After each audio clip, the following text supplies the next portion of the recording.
after passing on potential franchise quarterback Sam Darnold for running back Saquon Barkley a year ago, dealing away 26-year-old superstar receiver Odell Beckham this offseason, and maintaining his belief in 38-year-old quarterback Eli Manning, Giants general manager Dave Gettleman has become the most maligned executive in football. On Sunday, 4 days before the draft begins with Gettleman holding 2 first-round picks, Gettleman fired back at his critics. During a one-on-one interview with NJ.com's Steve Politi, Gettleman criticized his detractors, defended his resume, and continued to place an emphasis on running the ball despite the NFL's clear and obvious transition to pass-first league. Let's start with what he said about his critics. What I find interesting, there are people reporting and making judgments on what I do and how I do my job who don't know the game, who have never been involved with a team, and have just been on the outside looking in. Gettleman said, "That's not your fault, by the way. It's just the way it is. But the problem is, to me, is when a reporter makes a judgment and doesn't have all the information. That's a thing I just shake my head at." According to him, some people are still missing it. Football is the ultimate team game, he said. If all 11 guys aren't doing the right thing, you're not going to be successful. There's more to it than just collecting talent. There is a cultural thing to it that's critical. I have not been on a team that's gone to a Super Bowl that's had a culture problem. In what could be considered a shot at Odell Beckham Jr., whom some considered to be a distraction during his time in New York, Gettleman went on to say that he doesn't think the Giants have a cultural problem anymore. The biggest changes the Giants have made this offseason have been trading Beckham and Olivier Vernon, and letting Landon Collins walk in free agency. So, it might not be a Beckham-specific criticism, although it definitely comes across that way. Gettleman then defended his resume. "I've been to 7 Super Bowls," he said. "I feel very strongly that I know what it should look like, what it should smell like, what it should taste like. And, so, you can look at me and say, well, I either know what I'm doing or I'm a big fat rabbit's foot. Neither one's bad, right? I like my resume so far." Gettleman's not wrong about his resume in terms of wins, losses, playoff appearances, and Super Bowls, the criteria we often use to measure general managers, coaches, and players regardless if it's fair or not. As the general manager of the Panthers from 2013 to 17, Gettleman's team posted a 5-1-2-8-1 record with 4 playoff berths and 1 Super Bowl appearance.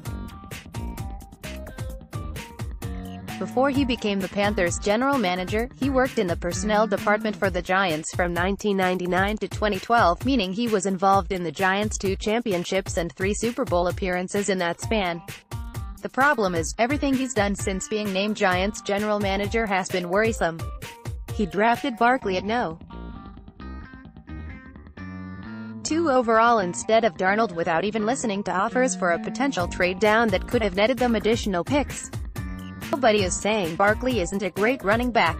He's incredible. Nobody is saying Darnold is guaranteed to be a great quarterback. We still don't know.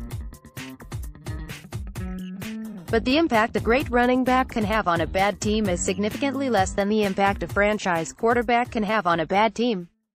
Case in point, despite Barkley's sensational rookie season, the Giants limped their way to a 5-11 finish.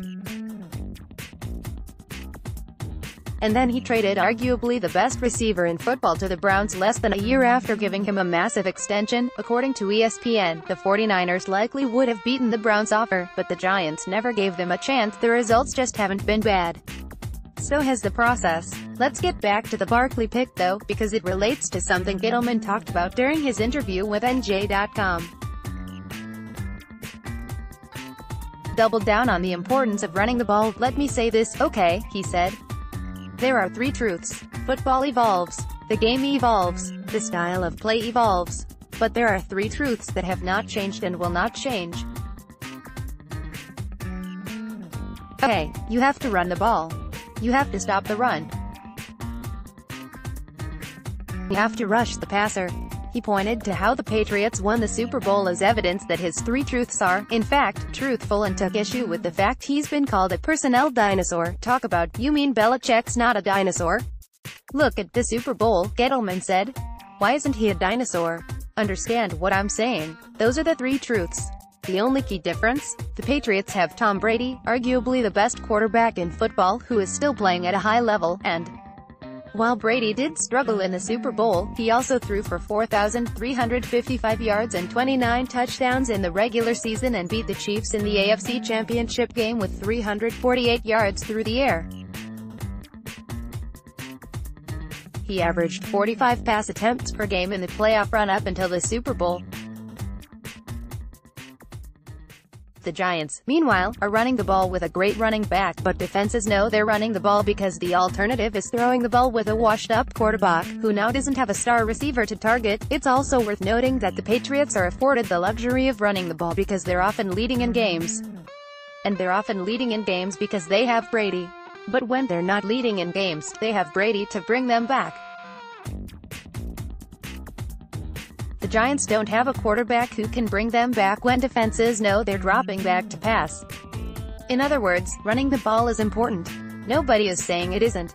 But it isn't as important as having a top-level quarterback. To this point, most of the criticisms of Gettleman have been valid.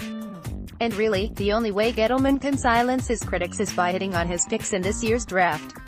It's really as simple as that. The Giants just need to draft well and maybe find their future franchise quarterback in the process. Of course, that's much harder than it sounds, even for the smart teams like the Patriots, and the recent rumors linking them to Daniel Jones shouldn't inspire much confidence.